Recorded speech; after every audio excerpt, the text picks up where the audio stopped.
iniharap ng tape sa korte na dokumento na may pirma po ni Jennifer na siyang binasura lang po ng korte dahil hindi siya conclusive. Kaya naman ang tape maghahain daw ng petition for review sa Court of Appeal. Nako, pag-uusapan natin ito. So ayon po dito sa bagong inilabas ng Manila Bulletin na article, no, sabi dito, ang legal na tagapayo para sa Television and Production Exponent Inc. or TAPE ay nabigla daw sa desisyon ng isang Marikina hukuman sa copyright ng Itbulaga.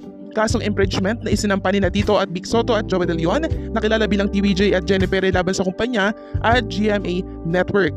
Sa isang desisyon na may petsang December 22 ngunit inilabas noong Enero 5 ang Marikina Regional Trial Court Branch 279 ay nagdesisyon pabor kina TVJ at Perez sa kaso. Ang tape at ang producer ng Itbulaga which airs on GMA Network.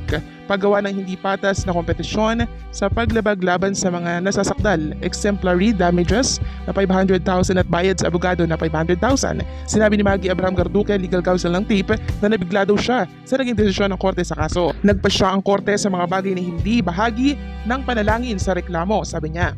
Ang tinutukoy ni Abraham Garduque ang dispositive portion ng desisyon na kinabibilangan ng pagkansela ng Itbulaga trademark na nakarehistro sa ilalim ng tape at injunction sa IBIA at Itbulaga trademark na anya ay hindi copyrightable at sa mga tuwid hindi bahagi ng paglabag daw sa copyright. Sinabi niya na iniharap ng tape sa korte ang BIR Form 1902 ng PERE kung saan pumirma siya bilang empleyado ng tape, gayon din ang iba pang dokumento ng BIR kung saan nagbayad siya ng buwis para sa kita ng compensation. Gayunpaman, pinasinayaan ng korte na ang mga dokumentong ito ay hindi conclusive. Ayan, loud and clear, hindi po conclusive at hindi siya matatawag na matibay na ebidensya.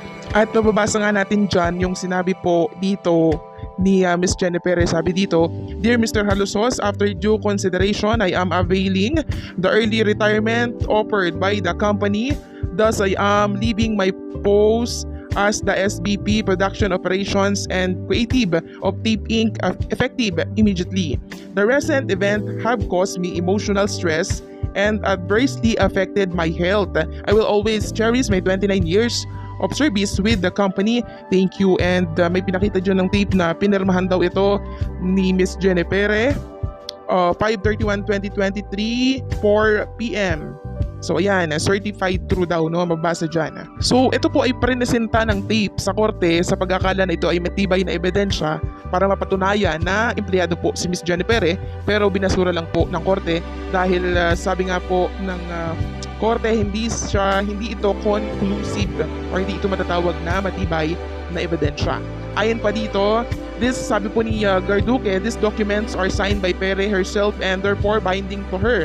She also admitted that she does not pay any other tax but this compensation income from TAPE, the lawyer added. Sinabi ni Abraham Garduque na naniniwala ang TAPE na may napakahigpit na dahilan para baliktarin ang desisyon at maghahain sila ng petition for review sa Court of Appeals or CA alinsunod sa 2020 Revised Rules of Procedure para sa mga kaso ng intellectual property. So itong dokumentong sinumiti po ng tape sa korte, binasura lang din dahil hindi siya matatawag na evidence. Napakababaw. Itong liham po ni Ms. Jennifer ay tanging pagpapaalam lamang na siyang nilagdaan niya. Wala din akong nakikita dyan na may matinding ebidensya dyan. Kaya talaga ibabasura po yan ng korte. So lack of evidence ang kampo ng tape para ma-prove yung mga akusasyon nila sa kampo ng TVJ. Kaya naman pala mas pinabura ng korte ang TVJ dahil mahina po ang kalaban nila para sila'y balik.